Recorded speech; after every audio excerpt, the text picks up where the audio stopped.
طالبہ پاکستان نہ مقصد مملکت پاکستان نہ دین ان کے متعلق ان سے بہتر جامع طور پر کوئی اور بات نہیں کہی جا سکتی صاحب۔ یہ میں عرض کر رہا ہوں جس کی 50 سال ہو گئے دین اور قرآن کے مطالعہ میں، جس جامعیت سے یہ بات کہہ گئے ہیں اور میں سمجھتا ہوں کہ اگر اسلامی مملکت کہیں قائم ہوگی تو اس کے سب سے بڑے ایوان مملکت کے اوپر یہ الفاظ جنہ کے سنہری حروف میں کندہ ملیں گے آپ کو۔ کہا اسلامی حکومت کے تصور کا یہ امتیاز ہمیشہ پیش نظر رہنا چاہیے کہ اس میں اطاعت اور وفا کیشی کا مرجع خدا کی ذات ہے۔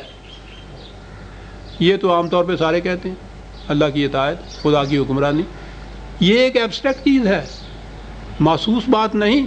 جنہ تو قانون دان تھا، وہ جانتا تھا کہ یہ میں فلسفہ بیان نہیں کر رہا، خدا کی ذات ہے۔ اور ہارے کہہ سکتا میں تو خدا کی اطاعت کر رہا ہوں۔ خدا کی ذات ہے جس کی تعمیل کا واحد ذریعہ قرآن مجید کے احکام اور اصول ہیں۔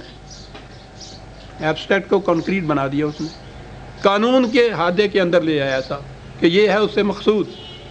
اسلام میں اصلاً نہ کسی بادشاہ کی اطاعت ہے، نہ کسی پارلیمان کی، نہ کسی اور شخص یا ادارے کی۔ اور سنیے، قرآن کریم کے احکام ہی سیاست یا معاشرت میں ہماری آزادی اور پابندی کے حدود متعین کرتے ہیں۔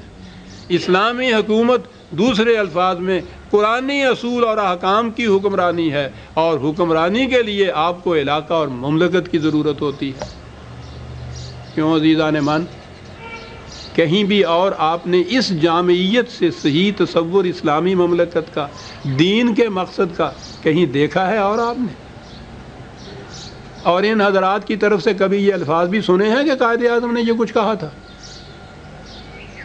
ان کی تو انتہائی کوشش ہے کہ یہ چیزیں کہیں تاریخ کے اوراق میں بھی نہ رہیں، اس لیے کہ اس کے بعد نہ پیشوائیت رہتی ہے، نہ ذاتی حکومت رہتی ہے، نہ اصلاً کوئی جمہوریت رہتی ہے۔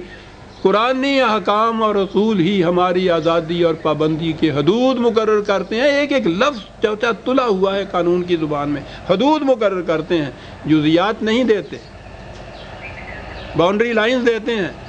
ان کے اندر رہتے ہوئے امت باہمی مشورے سے اپنے اپنے زمانے کے تقاضے کے مطابق خود قوانین وضع کرتی ہے، حدود متعین کرتی ہے قرآن۔ ان سے تجاوز کیا اسلام نہیں رہا۔ ان کے اندر رہتے ہوئے آپ کو آزادی ہے اپنے زمانے کے تقاضوں کے مطابق اپنی جزیات قانون کی خود متعین کیجیے۔ یہ ہے کہ جنا۔ اس کے بعد انہوں نے کہا کہ جب آپ اس کو اسلام کے نام پہ ہی اس مملکت کو حاصل کرنا چاہتے ہیں تو پھر یہ مولوی صاحبان کو ساتھ کیوں نہیں ملا لیتے؟ بڑے متین اور سنجیدہ تھے۔ کہا کہ دقت یہ ہے کہ جب اس جد و جہد کو مذہب سے تعبیر کیجئے تو ہمارے علماء کی ایک جماعت بغیر اس بات کے سمجھنے کے کہ کام کی نوعیت، تقسیم عمل اور اس کے اصلی حدود کیا ہیں، ان امور کو صرف چند مولویوں کا اجارہ خیال کر لیتی ہے، اور اپنے حلقے سے باہر اہلیت و استعداد کے باوجود مجھ میں یا آپ میں، یعنی ان کے سوا کسی اور میں، اس خدمت کے سر انجام دینے کی کوئی صورت انہیں نظر ہی نہیں آتی۔ مسلم لیگ کے پنڈال میں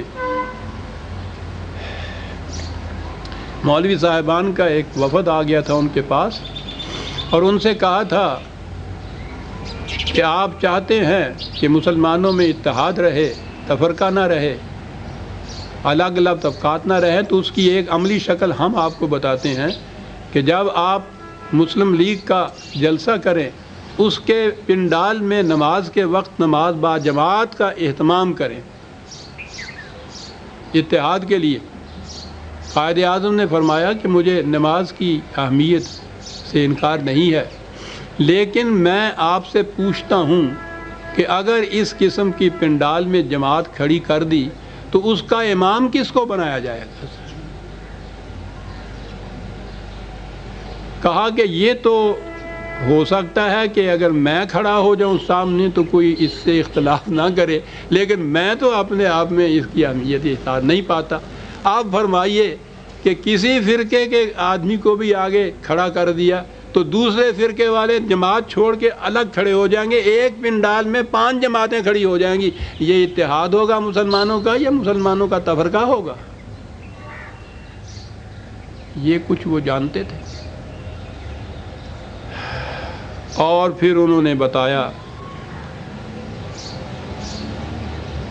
کہ اگر آپ چاہتے ہیں کہ اس ملک سے اسلام کا نام و نشان نہ مٹ جائے تو اس کے لیے پاکستان نہ صرف یہ کہ ایک عملی نصب العین ہے بلکہ یہی اور صرف یہی واحد نصب العین ہے۔ اگر ہم اس جد و جہد میں ناکام رہ گئے تو نہ صرف یہ کہ ہم تباہ ہو جائیں گے بلکہ اس بر صغیر میں مسلمانوں کا اور اسلام کا نام و نشان تک باقی نہیں رہے گا۔ غور فرمایا عزیزان من کہ مطالبہ پاکستان کا مقصد کیا تھا؟ کیا یہ ایک انگریز کی تیار کردہ اسکیم تھی؟ کیا کوئی قادیانی جو ہے وہ اس اسکیم کو، اس مقصد کو اپنے مذہب کا مقصد قرار دے سکتا ہے؟ یہ تھا اقبال کا قرآن کا پیش کردہ تصور، جناح کو جس نے عملاً یہ سب کچھ کر کے دکھا۔ باقی رہا انگریز اور جناح تو کہا یہ گیا ہے کہ جناح انگریز کا اعلی کار بنا۔ یوں ہی بات یاد آ گئی، کسی نے غالب کو، بوڑھا غالب تھا، ماں کی گالی دی تو وہ لکھتا ہے کہ ان کم بختوں کو گالی دینے کا سلیقہ بھی نہیں آتا۔ بوڑھے کو بیٹی کی گالی دینی چاہیے، جوان کو بیوی کی گالی دینی چاہیے، بچے کو ماں کی گالی دینی چاہیے۔ جناح کے متعلق اور جو جی میں ہے کہہ لیجئے، جناح کو یہ کہنا کہ وہ انگریز پرست تھا، صاحب بس وہ ایسا ہی ہے جیسا غالب نے کہا تھا کہ انہیں گالی دینی بھی نہیں آتی تھا۔ یہ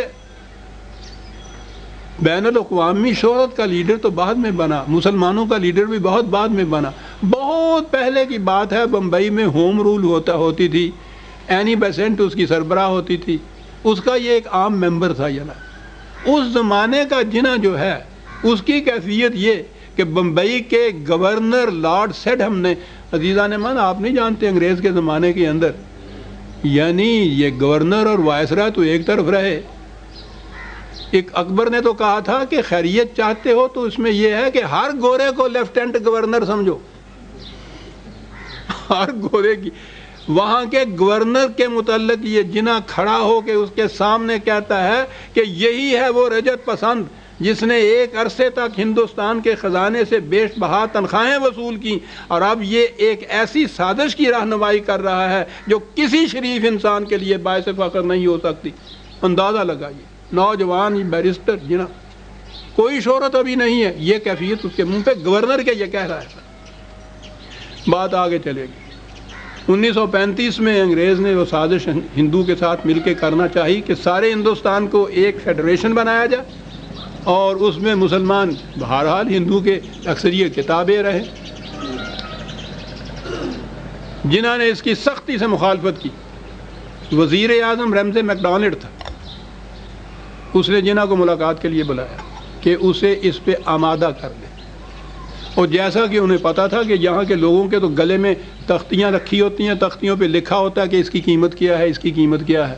اس نے سمجھا کہ جناح کو بھی بلند ترین قیمت جو اس زمانے میں ہو سکتی تھی، اس نے کہا کہ ایک ہندوستانی لارڈ سنہا اگر ایک صوبے کا گورنر بن سکتا ہے، اگر وہ لارڈ کا خطاب لے سکتا ہے، تو مسٹر محمد علی کوئی اور بھی یہ کچھ لے سکتا ہے۔ یہ بتایا مسٹر محمد علی، آپ نے پتا ہے مسٹر محمد علی نے کیا کہا؟